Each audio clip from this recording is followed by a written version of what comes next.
हरे कृष्णा। श्रीमद् भगवत गीता यथा रूप की जय। जैसा कि आप सब जानते हैं, मैं डेली भगवत गीता का एक एक श्लोक पढ़ती हूँ और आपको उसका हिंदी अनुवाद और तात्पर्य पूरा पढ़ के सुनाती हूँ और आपको समझाने का भी प्रयास करती हूँ। तो आज हम श्लोक संख्या 24 पर आ चुके हैं। अध्याय हमारा 1 चल रहा है। इससे पहले 23 श्लोकों तक मैंने पूरा रीड किया है और आपको समझाया भी है। तो आज का श्लोक हम शुरू करते हैं। संजय उवाच। इस श्लोक में कह रहे हैं, एव मुक्तो हशिकेशो गुडाकेशेन भारत सेनयोरुभ्यो मध्ये स्थापयित्वा रथोत्तमम्। तो ये कौन कह रहा है? ये संजय कह रहा है। संजय कौन था? धृतराष्ट्र का मंत्री था।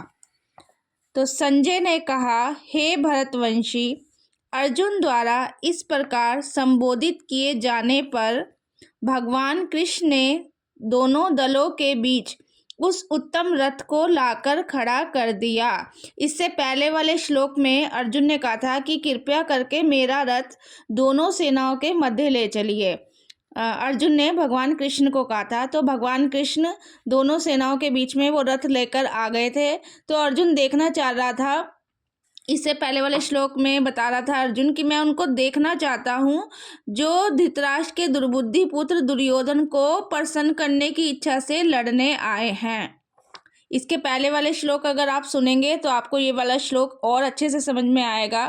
तो मैंने आपको बताया यहाँ पे कि संजय ने कहा, हे भरतवंशी, अर्जुन द्वारा इस प्रकार संबोधित किए जाने पर भगवान कृष्ण ने दोनों दलों के बीच में उस उत्तम रथ को लाकर खड़ा कर दिया, क्योंकि ऐसा अर्जुन ने कहा था कि मेरा रथ दोनों सेनाओं के मध्य ले चलिए।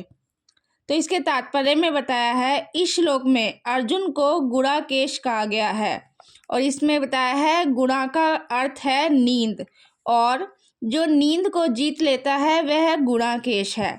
तो नींद का एक और अर्थ है अज्ञानता। तो नींद का अर्थ है अज्ञान भी होता है। अतः अर्जुन ने कृष्ण की मित्रता के कारण नींद तथा अज्ञान दोनों पर विजय प्राप्त की थी। तो ये लाइन बहुत इम्पोर्टेंट है। अर्जुन ने कृष्ण की मित्रता के कारण नींद तथा अज्ञान दोनों पर विजय प्राप्त की थी। कृष्ण के भक्त के रूप में वह कृष्ण को क्षण भर भी नहीं भुला पाया। अर्जुन कृष्ण को क्षण भर भी नहीं भुला पाया, क्योंकि भक्त का स्वभाव ऐसा ही होता है। भक्त का स्वभाव कैसा होता है यहाँ पर और भी अच्छे से बताया है। यहाँ तक कि चलते तथा सोते हुए भी कृष्ण के नाम रूप गुणों तथा लीलाओं के चिंतन से भक्त कभी मुक्त नहीं रहता। तो ये भक्त का लक्षण है कि वे चलते फिरते, सोते जागते, खाते पीते भगवान का, अपने इष्ट का नाम लेता रहता है। कभी उनके रूप गुण लीलाओं का चिंतन करता रहता है। ये भक्त का लक्षण बताया है यहाँ पर। अतः कृष्ण का भक्त उनका निरंतर चिंतन करते हुए नींद तथा अज्ञान दोनों को जीत सकता है।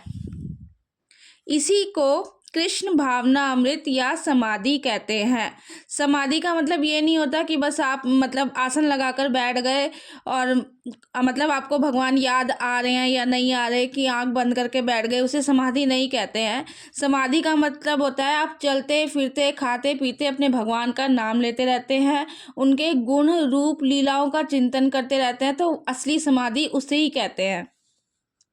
प्रत्येक जीव को इंद्रियों तथा मन के निर्देशक अर्थात हशिकेश के रूप में कृष्ण अर्जुन के मंतव्य को समझ गए थे।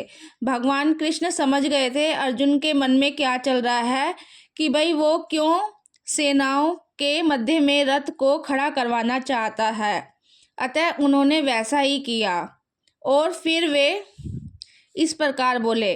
तो इसके बाद भगवान ने क्या क्या है वह अगले श्लोक में पता चलेगा।